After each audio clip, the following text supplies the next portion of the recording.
Welcome to Losing a Child, Always Andy's Mom. On this podcast, we journey through the devastating experience of the death of a child. Grief is seldom discussed openly in our culture, and the death of a child makes people feel even more uncomfortable. We approach the topic openly and honestly, speaking to people who have lost loved ones and experts who help care for them. Whether you are a parent experiencing loss or someone who wants to support another going through this tragedy, this podcast strives to offer hope and help.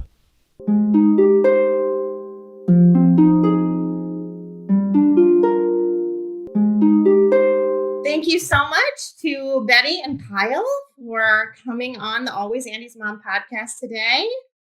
As all of you can see, we are doing this in person, which I have not done an in-person interview for a really long time. So I'm really excited to do it, but it's a little bit different. So we'll see how this works. Yeah, the timing worked out that you're in St. Louis. The timing worked out that I'm in St. Louis, and I thought I might as well do it in person as long as I can. So that's perfect. Mm-hmm. So why don't you just start out by telling the audience all about your daughter, Ella? Yeah, why don't you start? Well, we had Ella 6 years ago, so we're on April 4th, so her birthday would have been tomorrow. And she was a lot of fun. She was first baby for you? Yeah. First baby? We pretty much had no idea what we were doing as parents. And so she taught us everything we needed to know and a little bit more. But she was getting to that really fun developmental age where she was crawling around and she would point at everything and say, "What's that? What's that?"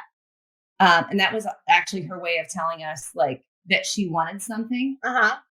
She didn't have enough vocabulary to like say the thing, but she would just point at something and say, "What's that?" Well, I used to always say "what's that" to her to try and see if she would like try to get her to be able to say what it is. So then she just started calling me everything "what's that." Whatever, it was effective. When she would point and say "what's that," we're like, "Oh, she would like some fruit snacks."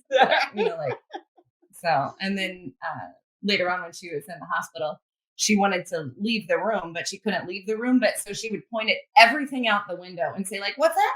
What's that? Like, what if we go check that out?" like that seems like that would be really cool. That seems like a fun place to go. I think also something that's notable, even though she was only 1 year old, in that time she had seen probably 10 or 12 cities. She was a little jet setter. Oh, really? Oh, yeah. So you traveled with her a lot then? Yeah, we. I think we just had a really active lifestyle, and people were like, "Oh, when you have a kid, then you're kind of like grounded," and we were like, "Not quite. Like we're still planning on living our life." And so, yeah, she went to where all did we take her? Portland, Las Vegas, Nashville, Michigan. No, Allie and Andrew were in Michigan. They were still living here. We took her to Branson. She went to, all around. Yeah. The local areas where we could drive too easy, but she's all over the place. She went to Destin, Florida. She was on the beach. So fun. So she was, there was just something about her that made people smile. I mean, not just us, but like when we would take her out, she just had a really big smile. She had big blue eyes. And so I think when I think back at her, I think of when we would like take her into the store and she would just smile at some random stranger and make their day. She was a cutie. I got to see a bunch of pictures last night. So I can tell you she was a little cutie. Yeah, we do have so many pictures. I think that's one benefit of having her as our first child. Poor Lane, our third child. We have like maybe a third of the pictures that we have of Lane that we did of Ella, but we have videos and photos, and we're constantly like looking back at those. And Betty's family was joking like, you take way too many pictures. You're trying to document all the events, and then after we ended up losing her, they made a comment like, "We're so glad that you take all these pictures, and now we are going to make it a point to take more pictures." They're like, "We will never give you a hard time for taking too many pictures again." Well, those pictures and videos especially can be so precious. Yeah. Right? I think about videos that I look at of Andy when I can hear his voice and hear him talking, and it just makes it so real. And I know even last night you showed that video and being able to hear her voice too. Yeah. was really precious. Yeah, we caught some really fun moments of like long before she was really able to talk. She would like babble, and so there was a time where we were videoing and she was babbling on Kyle's lap, and I said, "What's she saying, Kyle?" And he's like, "I don't know. Can you say I love you, mommy?" And she goes, "I love you." Like her babble just sounded like she said, "I love you." Yes. Which to me is such a precious memory because I never actually heard my daughter say those words. Yeah. But we have that video of her, and it's Well, and the other one where you said say your name, Ella. say And Ella, she and goes, it really Ella. sounded like Ella. And she was way too young Yeah. to actually. Yeah, she's like mimicking 3 months speech. old. she was just cooing. But She it was just cooing, but it was perfect. Ella. It really sounded like Ella. It was awesome. I loved it. Yeah. So Yeah. anyway, those are some really precious memories and moments, and I think being able to keep that stuff fresh, and intentionally going back and looking at it is like something that we have really found to be healthy, and especially with her younger siblings, to Yeah. help them understand that she's a real person, and Right. she you can't watch those videos, even though now on this side of it, it's kind of like this bittersweet to watch the videos and pictures of her. You can't help watch them without smiling because she was just like a little ball of joy. So, Yeah. Oh, well, good. I'm glad to just be able to talk about her and get a little bit of a sense of her personality, really. So why don't we go into now what did happen with her? Because it was pretty sudden. Yeah. So why don't you just start about talking about that now? Yeah. Well, I'll start and then I'll let you pick up. But we had no signs that she had any kind of an issue until right around It was on Easter, on Easter. She right? got what we thought was a cold or some kind of a virus. Uh-huh. She just kind of got lethargic. She was sort of wheezing, And this is 2017, is that right? Or Yeah. just- Yeah. So we were actually getting ready to go to a family Easter party, and she got sick in the car. We had to turn around, and we were like, "Oh no, she's got some kind of a virus." And, yeah. So we're like, all right, let's get her cleaned up, see how she's doing, and maybe we'll just be a little bit late. And then we're like, well, we'll wait, and ended up canceling on going out, and then and took her to ER to see how she was doing. Yeah, because we were like, maybe she has RSV. We don't know what's going on. So the ER let us go home because they were like, she tested negative for RSV. Like and she was just about a year. Yeah, just almost on the nose, probably. Yeah, very close. Her birthday's on April 4th. So then afterwards, we brought her home. She wasn't doing a whole lot better. The ER had told us just contact your pediatrician in the morning. So I called the pediatrician, and I will never forget. So Ella was sitting on my lap, and I'm on the phone with the nurse. Mm-hmm. And I said, yeah, she's kind of wheezing. We had her in the ER, and they just said to call you. And so I just need to set an appointment. Yeah. It's nothing super urgent. And the nurse said, is that her that I hear in the background? Can I hear her breathing? And I said, yeah. And she said, I would like for you to come in right now. And I was like, okay, that was the first sign that there was anything that was like red flag. Yeah. So then we took her in, and from there things escalated. They checked her oxygen level and said, we're actually going to transport you to the hospital again in an ambulance, just because she's not getting enough oxygen. Uh-huh. And I was like, well, this is a really bad cold then. Like, are we sure it's not RSV? But we did not know, and later found out that she actually was in heart failure. And that's why she was wheezing and throwing up. And so she was checked into Children's Hospital, and we stayed there with her for how many days?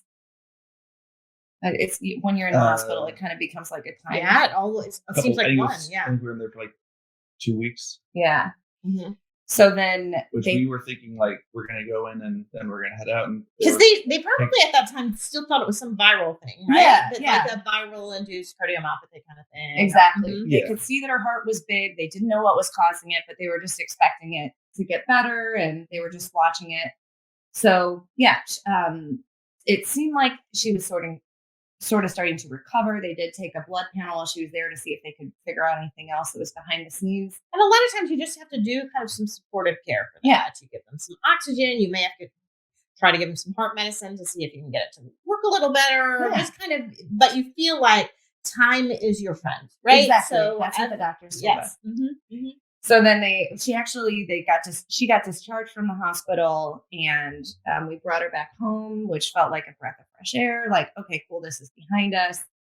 And then on his 30th birthday, Oh my. we took her to daycare, and I got a frantic call from someone at daycare that said, "Hey, we're worried about Ella. Her lips are turning blue. She just is something's not right with her." And I said, "Call 911. We need to get her to a hospital. We know she has a heart issue. If her lips are turning blue, like right now, get her to Children's." So then they took her. Their protocol was to take her to the closest hospital. So they took her to the one that was right by the daycare. And sure enough, when they got into the ER, they said, "Oh my gosh, she's not getting enough oxygen. We're going to airlift her to Children's." And so Kyle and I met them at that hospital. We were waiting for the chopper to get there. They told us there was only room for one of us in the chopper. So Kyle drove his car because we knew after having been at the hospital for a couple weeks, like, you need a car there anyway.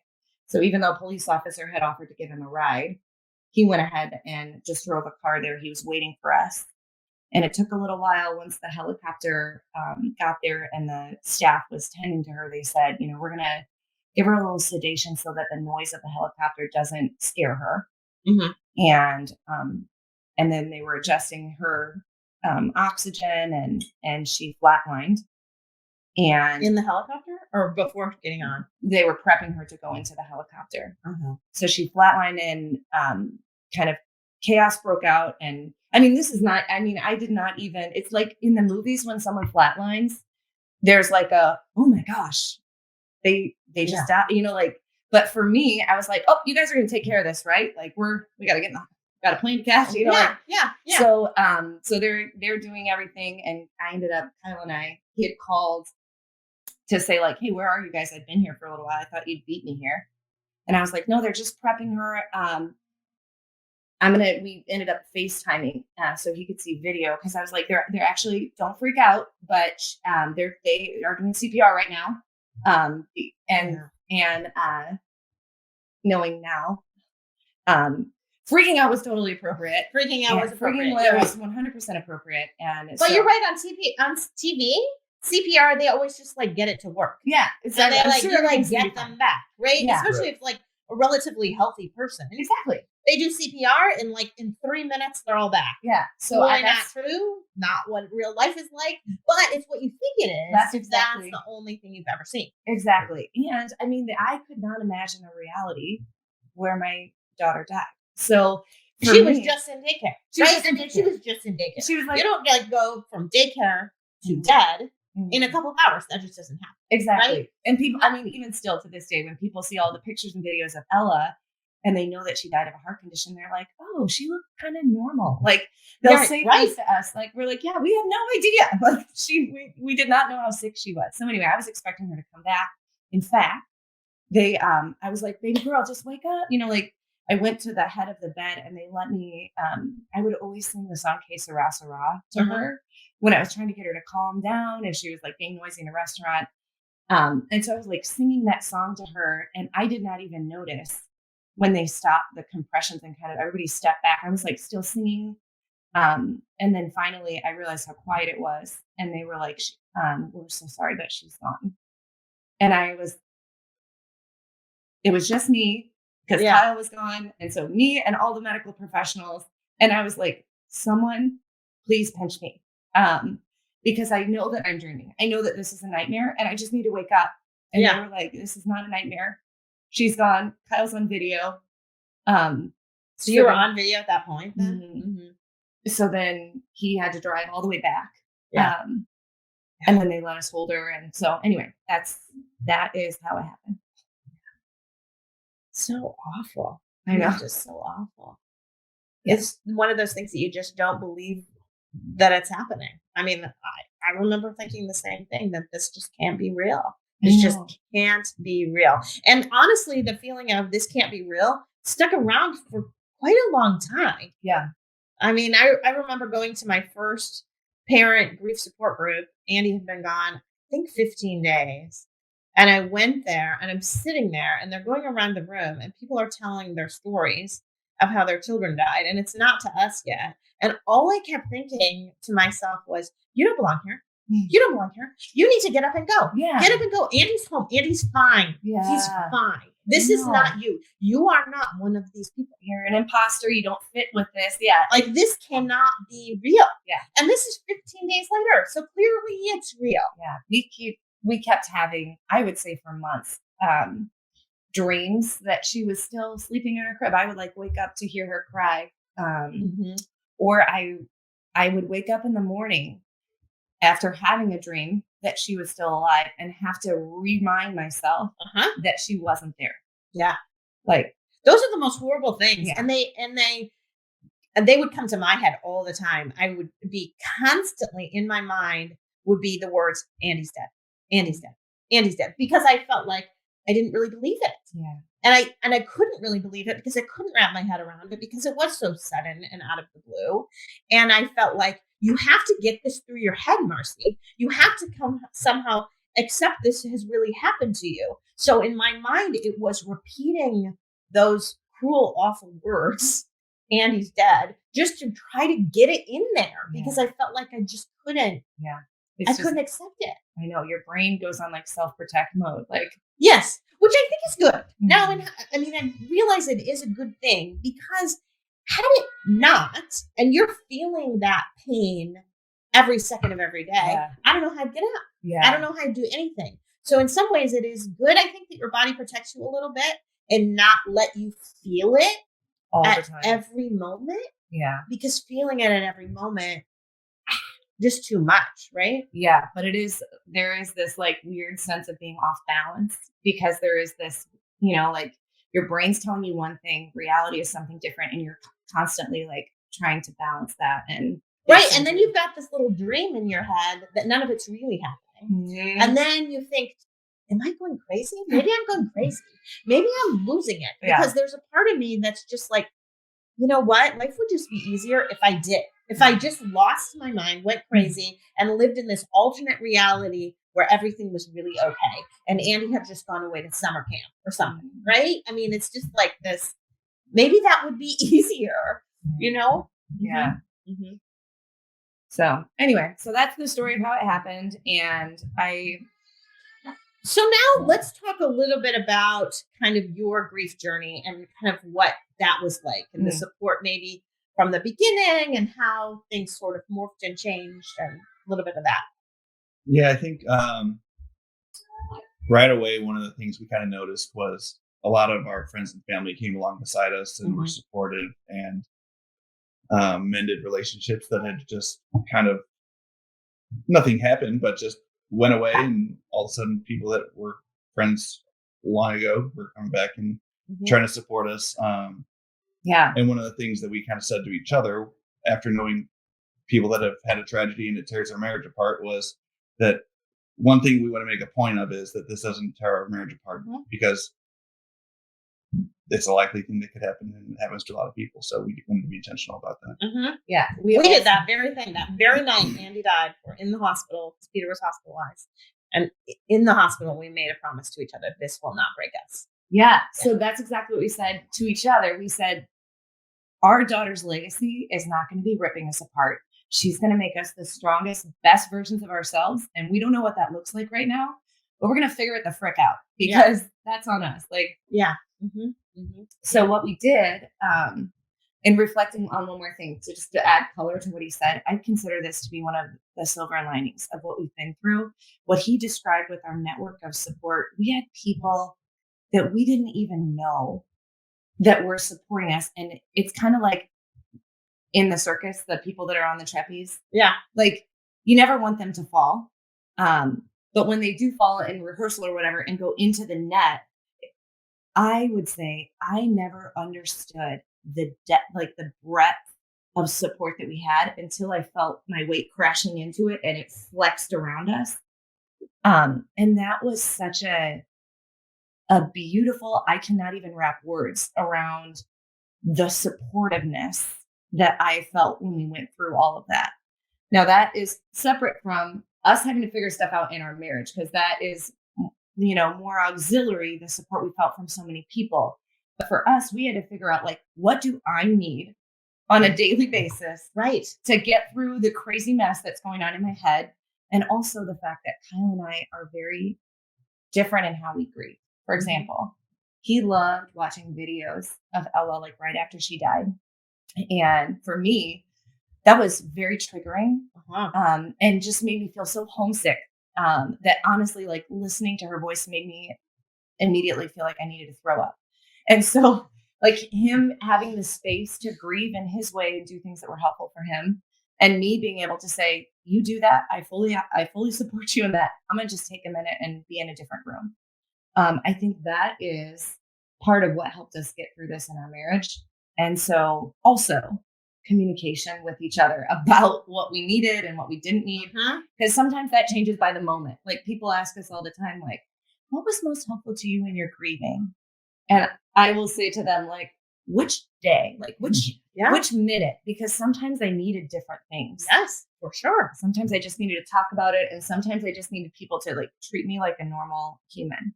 So, and that's hard for people to guess, because they don't know what to do. And it's so nice. I love how you said that, is that it depended on the moment, it depended on the day, because just to be open with other people about that like, I can't handle that today. Yeah. Because there are times when I mean, more so now, I enjoy getting little text messages saying, I thought about Andy today, or this happened today, or whatever. But there are still days like, today, maybe not the best day to have gotten them. Like, it puts me over that point. So in some ways, people are in a no-win situation. Yeah. But to be able to say, thank you for that. I really appreciate that.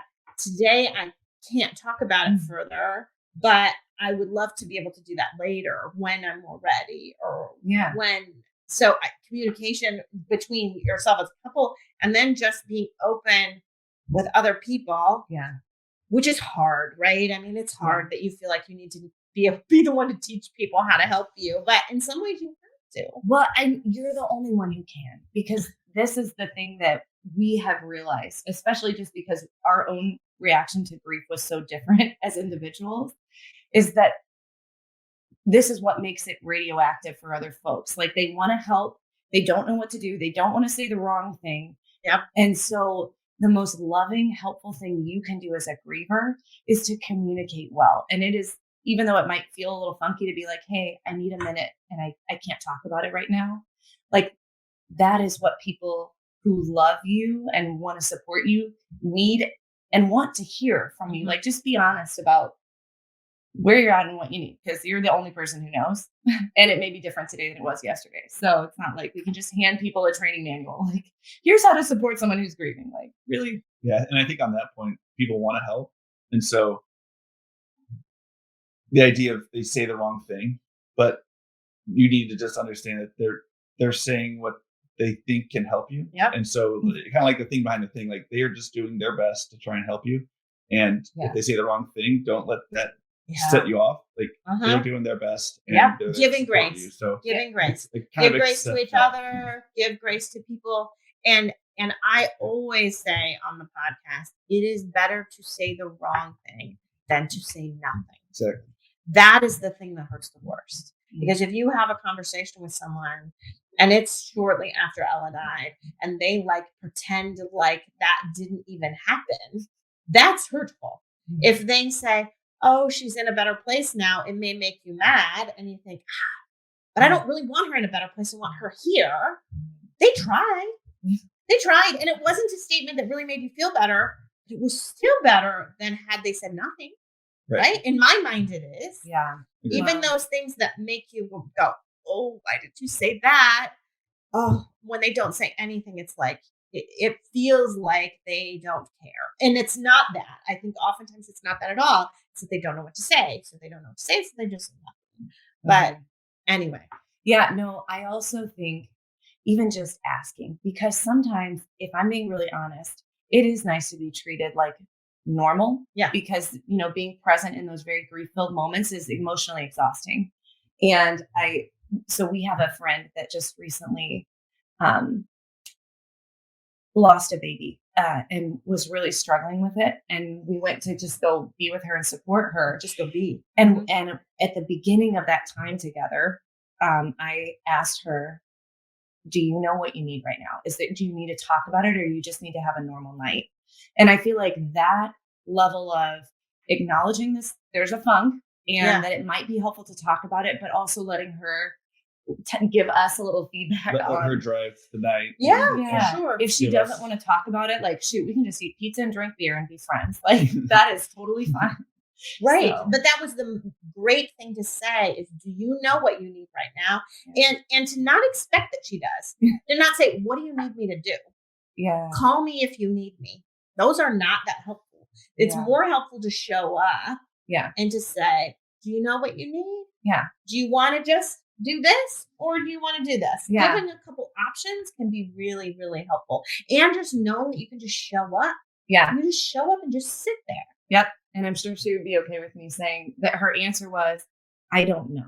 Right. I don't know what I need. And I told her, that's okay, because we get that. So I said, this is what we're going to do. We're going to have some pizza and some beer. We're going to chill out. If something comes up, you want to ask us a question or talk about it, just know that that door's open, but don't feel any pressure. And we're not going to bring it up unless you do. And she was like, that sounds great. We had some really great conversations, but I think just having that grace with people, like when Ella died, someone asked us to reflect on what would be most shocking to us now. And I think the most shocking thing is that we have now somehow become grief experts that are helping other people. We had no idea what the hell we were doing. Like, No. I mean, it feels so chaotic, but no one knows what they're doing. I think that's the best thing. Like, being a grief expert is just understanding that one thing. No one really knows. Right. And understanding that one thing. I like how you said that too, because I, as my listeners know, kind of thought that I understood grief, right? I lost my mom when I was in college. It was the worst thing I could have ever experienced, but I sort of felt like I made it through the other side. I was leading a happy life. I had all these kids, like things were pretty good. And I kind of got that. And if you would have asked me before Andy died, if I felt like I would be sort of prepared if I lost my husband, one of my children, my brother, it's a close family member.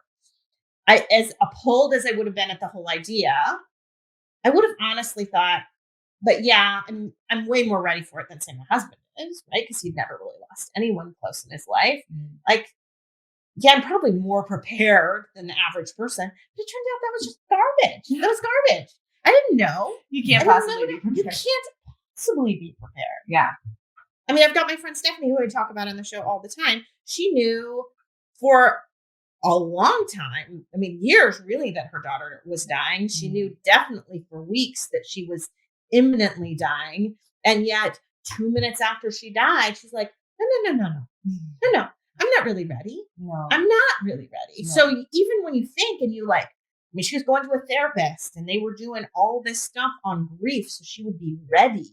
She wasn't ready. No, you can't possibly be ready. No. But I think part of what makes you, if you can say the word successful in going through this journey, is being real honest about that. And then also having real clear and transparent communication, like with yourself, and with the people that are around you so they can support you. We definitely think that professional help is really something that we would recommend to folks. But what we did for ourselves, because we had no idea what we were doing, we grabbed like a moleskin notebook, like just a blank journal online. And we would randomly go, we love wine. And so we would randomly go to like Cooper's Hawk and do a wine tasting and say like, okay, what are you thinking? What have you experienced in the last few days or hours that has been helpful or hurtful? Like, what are the big ugly things that are going on in your mind? What are the things that are like bringing joy and feeling like are coming up for fresh air? And then we would talk just over wine. And then I would write just messy bullet points in this journal. And we didn't know, like, there wasn't intentionality behind it. But if we could say anything to other grieving people, like that was the single most intelligent thing that we could have done, like single most helpful thing, because it helped us crystallize some of what we were thinking. It helped us now going back on it. We're constantly reflecting on memories of Ella, on things from our grief, and having that document, like that journal where we can go back and flip through, man, what was helpful to us? What were some of the wackadoo thoughts that we had as we were sifting through? And then also, we don't have to just remember memories of our memories of our memories. Like, we wrote down a lot of things about Ella, and while those things were still really fresh, and that was really smart. So Yeah. would highly That recommend. is a beautiful thing. Yeah. And I know not all couples can have that at all. I think especially on dads. I mean, I've talked to a lot of moms who the dad does not like, I can't go there. I can't do that. How was that for you having those conversations? I think the fact that we're doing it together and not me just trying to start journaling was helpful. Yeah. That we were kind of having conversations. Betty's a really good question asker. Yeah. And so whether she was driving a lot of the questions, and then we would kind of think through, talk through, and then kind of document our thoughts and our feelings on where we're at. But then it was just kind of, I think whether if someone wants to do it by themselves or do it with a partner, that by making that intentional effort helps you think through it, helps you figure out what you need, figure out what was helpful. And I think finding the silver linings thing that Betty mentioned, like kind of going through and finding the good things that maybe not because this happened, these are good things, but like, what are the good things that surround this, or what are the good impacts that that person had on your life and everything else? And kind of painting it in a picture of not, this is something I lost and now everything is terrible, but this is something that I had, and these are the great things that came from having that person in my life. Yeah, I think that's good that you did both things, because I do feel like, I mean, I felt this with my husband, Eric, and I've had a lot of people that I've talked to about this, that you have a bad day, say, and then, and you're at work and you both come home from work, and I've had a really cruddy day, but I look at Eric and he seems like maybe he had an okay day. Like maybe it wasn't a bad day for him. And so then I think to myself, do I really want to tell him about my really bad day? Ruin his good day. Ruin his good day. Now, wasn't really a good day, but it seemed like maybe it was a good day. And I've heard that a lot from different people, that they don't want to like ruin the other person's day. So the beautiful thing that I thought that you said was you decided to write down this thing, and it wasn't all negative stuff. Yeah. It was, let's share kind of what was good about today, what was bad about today. So there weren't expectations that it was going to be one or the other.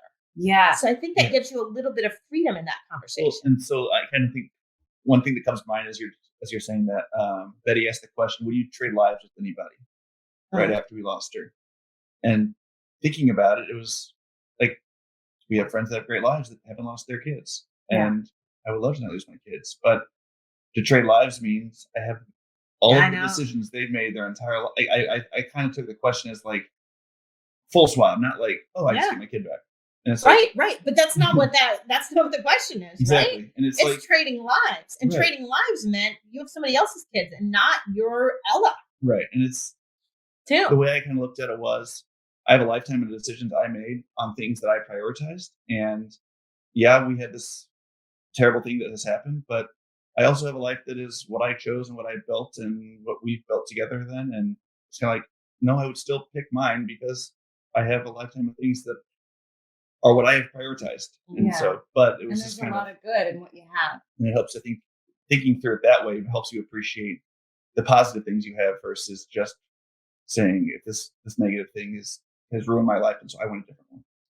Yeah. I also think as humans, we tend to go to the negative, like focus on the negative. It's like part of how we're wired. I think it's actually part of how our brain protects us from future danger, is to like, hyperfixate. How do I avoid that in the future? Right? Like, you touch the hot stove, hopefully once. Yeah. And then you're like, okay, I've learned that's a really bad thing. Let's not do that again. Yeah. So, but you can have like a million beautiful memories. And if you have one negative thing, your brain goes back and revisits that so much more than the positive. And so there has to be some intentionality if you're going to get through something and still be positive to balance yourself. And the way that we did that was we had one page that we wrote silver linings at the top of. And we started a lot of times when we were having conversations, I'd be like, hey, is there anything we can add to the silver linings page? Like someone that we met that we wouldn't have met if we hadn't lost Ella, or something that we remember from her life that is going to, like the fact that I was sharing with you before we started recording that we found out that the thing that caused Ella to pass, Kyle also has that. And that by knowing now what we know, that it is not going to take Kyle's life. She protected him. Really, honestly, she is like a hero for him.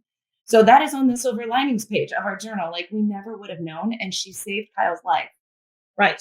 Because now you can, Yes, I get yearly heart checkups and non-medicine to help keep the issue from becoming an issue. Yeah. But it won't kill him because now knowledge is power and we know about it. And so we would take things like that Ella's life, what brought a silver lining into our life or touching other people. And we would write all those things down.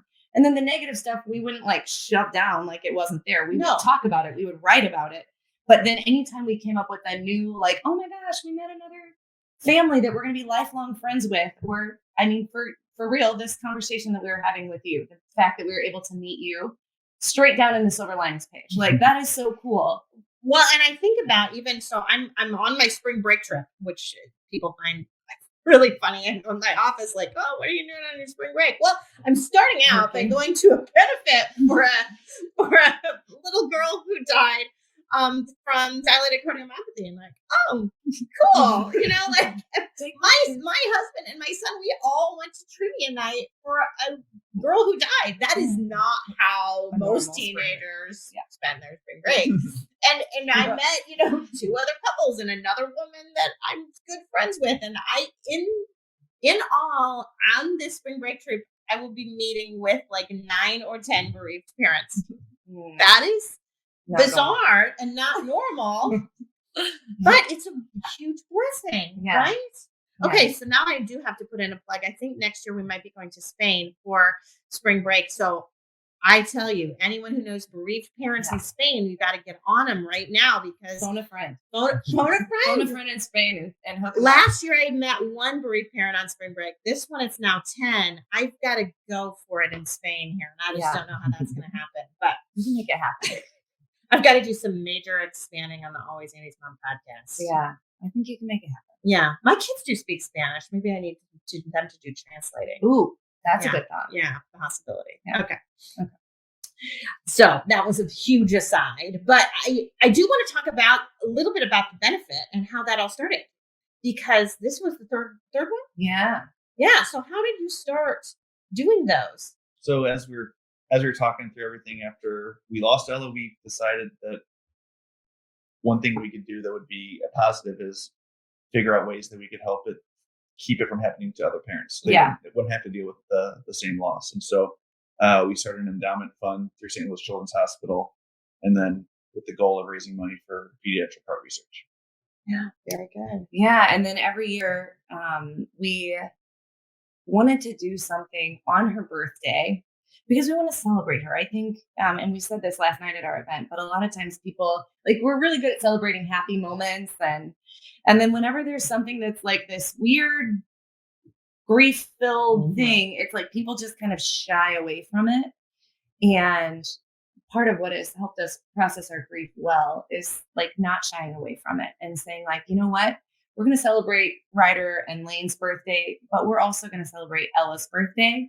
And we're going to make it big. We're going to throw a huge party, and we're going to continue like soaking every bit of good out of her little life because she is worth that. And so anyway, we put together a trivia night the first year, and we raised, it like blew our expectations out of the water. We were thinking like, oh, maybe $15,000. Yeah, we were thinking maybe we would like raise $2,000 or $3,000 for heart research and have a fun party. Yeah, $15,000 later, we were like, Okay. Yeah, I think we pledged that we were going to try and raise $25,000 in 5 years or something like that. for the And entire. then we raised You've blown that. 15 in the first year, and we're Yeah. like, okay, well, that's a little faster than Yeah, than what you thought. Huh? this is a good start. Yeah. Um, And then the second year, it grew. We were like, okay, there's no way we're going to meet what we did our first year. I mean, it's so fresh for everyone. They were really looking for a way to help and support us, but we expected that it would get a little smaller after we had the initial inaugural we event. didn't have that initial like everybody's gung ho Excitement. to support you. Like, Yeah, right, oh, they're right. probably fine. We'll skip it this year. But then Yeah. the second year, we raised what, $17,000? 17. I just 600, I think. Yeah, I remember as we were counting the money, I just had like tears rolling down my face. Like, oh my gosh, this is not something that is like fading out. Her memory is not fading and going away. It's like getting stronger and building. And then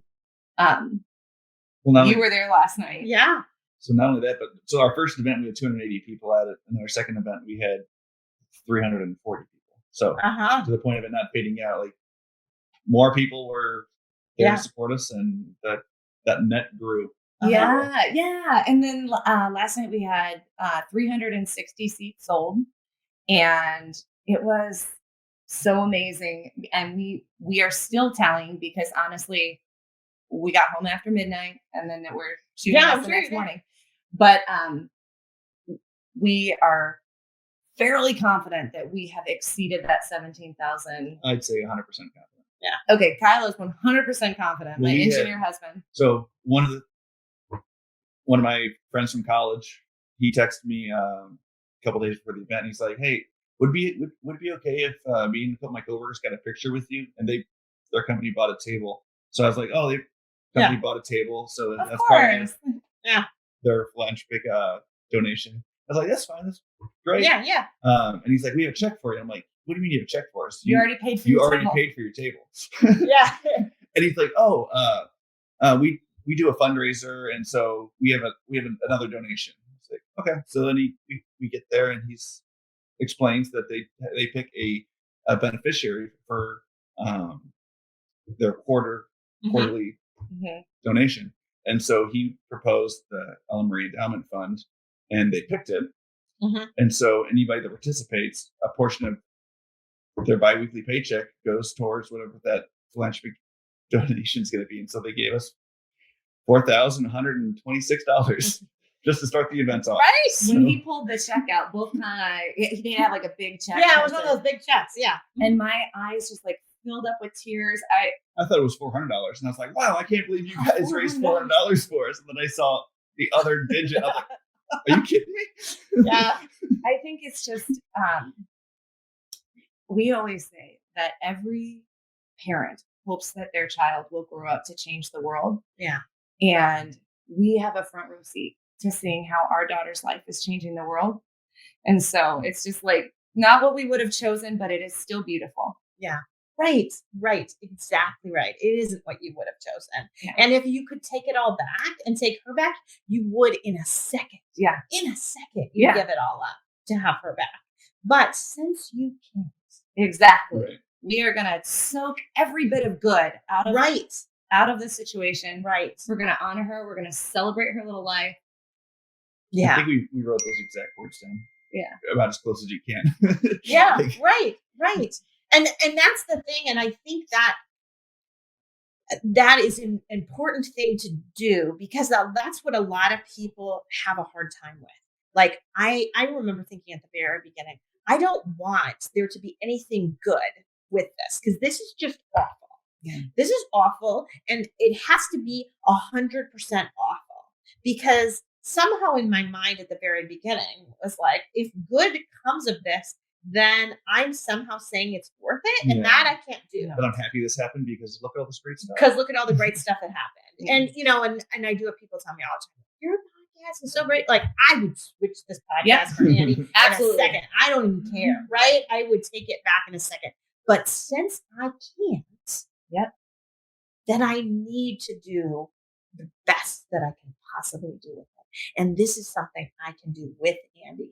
And that event is something that you can do with Ella Mm-hmm. every year. It's something with her. It's still, it's still being her parent. Yeah. You are her parent when you do that. Mm-hmm. And that's what's still cool, is because a lot of times you feel like, I'm not really her parent anymore. Mm-hmm. I'm not his parent anymore. But this is something where you can be. Oh, right? yeah. People last night, when we're introducing ourselves, they weren't like, oh, this is Betty and Kyle. They'd be like, oh, these are Ellen's parents. Like that. Yeah. And it is really neat in those moments to have that as part of your identity. It's not this thing that was in the past and now it's been washed away. It's like, we will always be that. Yeah. Just like always Amy's mom. Yeah. So now we need to move on, because I need to talk to you about the book, because you have also written a book, and I know you didn't want to really focus on the book, but I am excited to kind of help launch that book, because the official launch was last night at the event. We went live. And I know you can get it on Amazon, but I want you to talk about how the book came to be, how people can get the book, just about what that is too. Yeah. Yeah. The title. So we named it Unraveled, When Loss Changes Everything. Yeah. And we named it Unraveled because our experience, and I think something that's kind of misunderstood, is grief doesn't just happen and then it gets better. It kind of comes in waves. You have, to your point earlier, you said you had good days, you have bad days, and that's totally true. And it's kind of, you don't know how each day is going to be, and it's kind of an unraveling of figuring it out. Mm-hmm. And so, like, life as you knew it, totally unraveled, right? Right. Mm-hmm. And so, our source content for the book was that journaling that we did. Yeah. After we had been working on the journal, we started getting connected with other families. Hey, my friend lost a child, whatever.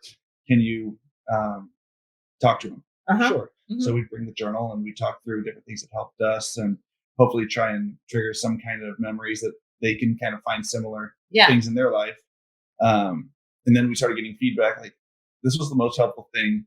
I wish I had a book that I could just hand someone. We're like, yeah, maybe we should turn it into a book. We can't hand this journal to somebody because it was just sloppy. Nobody will know what any of these bullet points mean unless you, each is a bullet point that has a story behind it. And so basically we needed to convert all of these different bullet points and all these different notes into what the stories are. So yeah, we had a number of people encourage us to, first they were asking like, hey, could I just take a picture of this page of your journal? Because this was really helpful to me. And we'd be like, sure, you can take a picture, but it's like messy and you may need context, because the bullets were like half thoughts and they would be like beauty in the dusting, because that reminded us of there story. might even be tears on the page, right? Yeah, or wine, or wine, right? A lot of the pages have wine, let's be real. But so what we did was we said, okay, if this is truly helpful to people, we are not interested in writing like a memoir about our story, but we are interested in, there seems to be a gap and people don't know what to say when folks are grieving.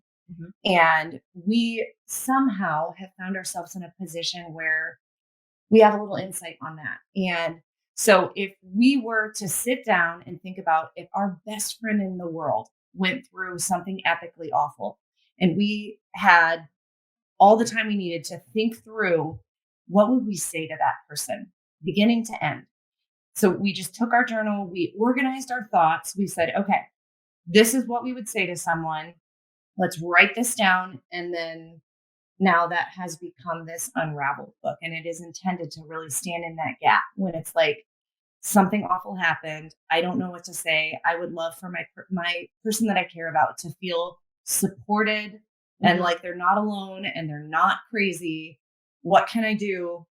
You can give them a copy of this book. That's like the best thing that we wrote a book that would have been helpful to us when we were going through our grief. Right. And I think about even people that are listening that are going through this.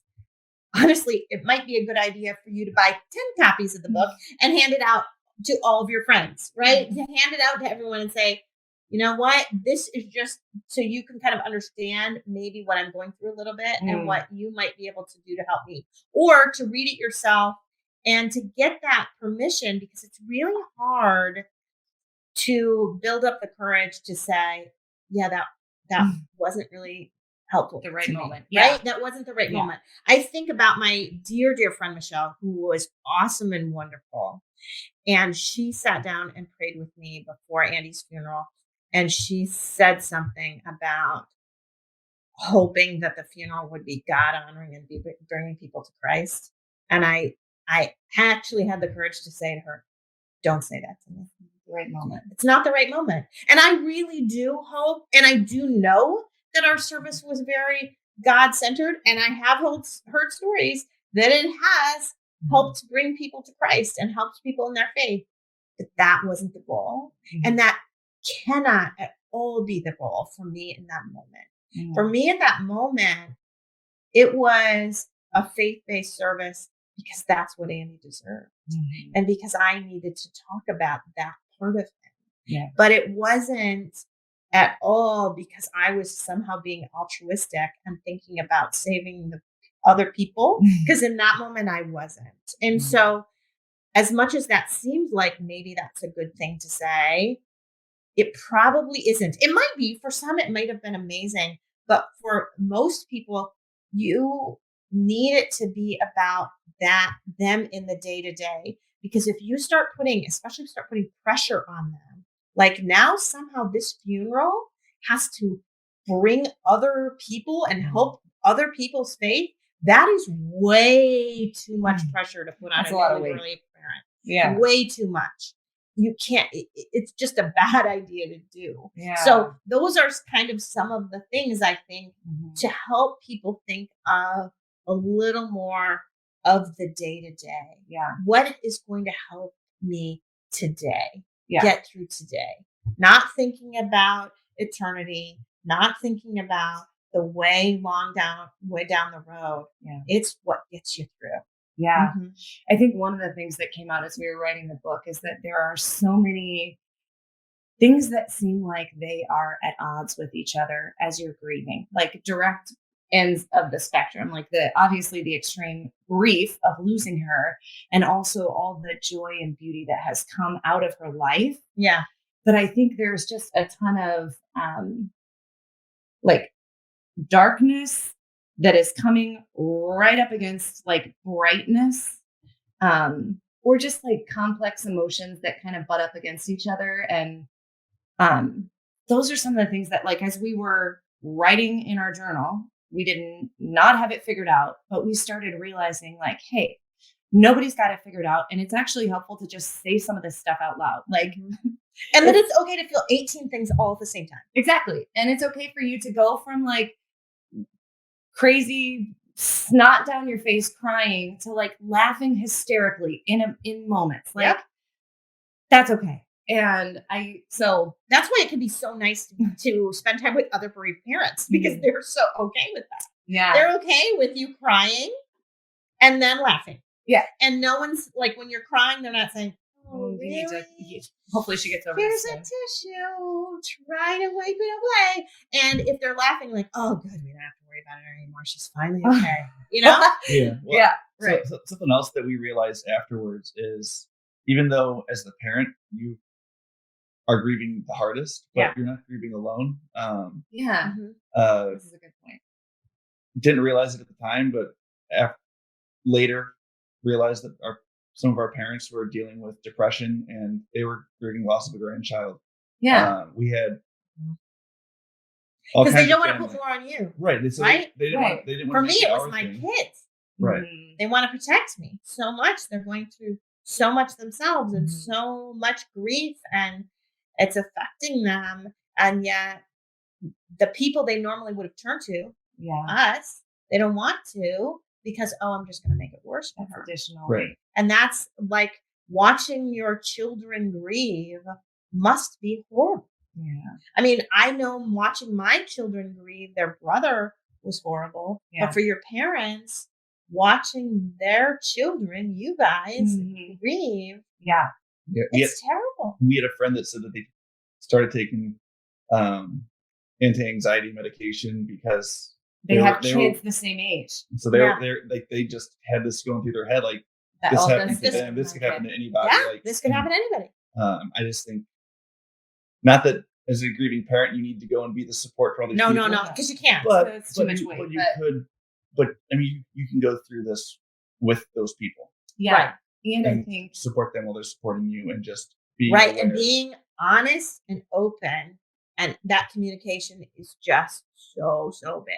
Right. Mhm. So I think that helps too with the book to be able to be like, this is how I'm feeling. And then they can be maybe more okay saying with how they're feeling, saying how they are. Mm-hmm. so. There's no magic sauce. I mean, I think the biggest thing that hopefully comes out of it is just understanding and knowing that it's not like some process. Grief is not like you just walk through these cute little stages and then you're. Oh yeah, 5 stages of grief. This one, and then you're done. Gosh, I No, hate that.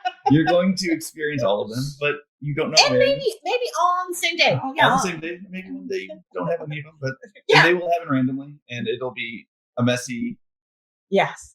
Messy. Yeah. web of feelings. But I will say this, I think part of the beauty and another reason why we chose that unraveled is because we understand that our lives are not demolished or shattered or obliterated, but that there is, they've kind of been unraveled, but it can be woven back together. Like we can still have her as part of our lives, like her siblings, even though they never met her, we can weave her back into their story. And so that is one of the things that we are working on doing with this, like with the trivia night, that we brought our other 2 kids out to watch the video.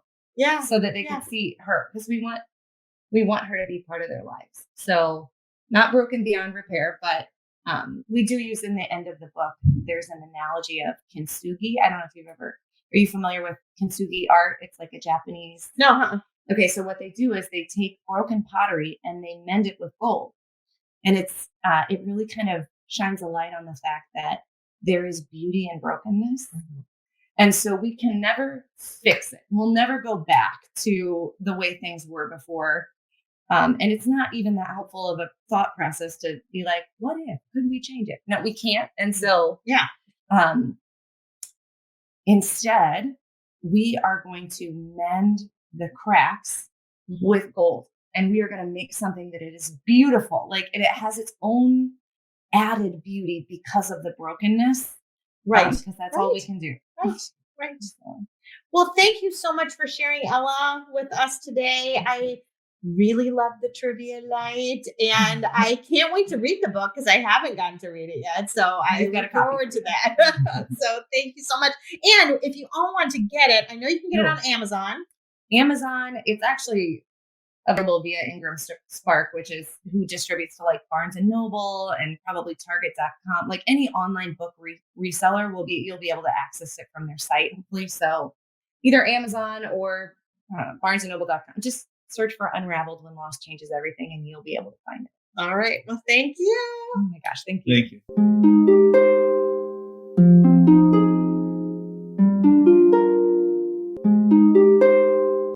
Thanks for listening to Losing a Child, Always Andy's Mom. Please subscribe to the show on your favorite podcast player. We are always looking for new show ideas. If you'd like to be a guest, know someone who'd be a great guest, or have a show idea, please email us at marcy@andysmom.com. Be sure to visit the webpage, andysmom.com, for more content, including Marcy's blog. There you can also sign up to receive updates via email. Together, let's work to inspire hope, one day at a time.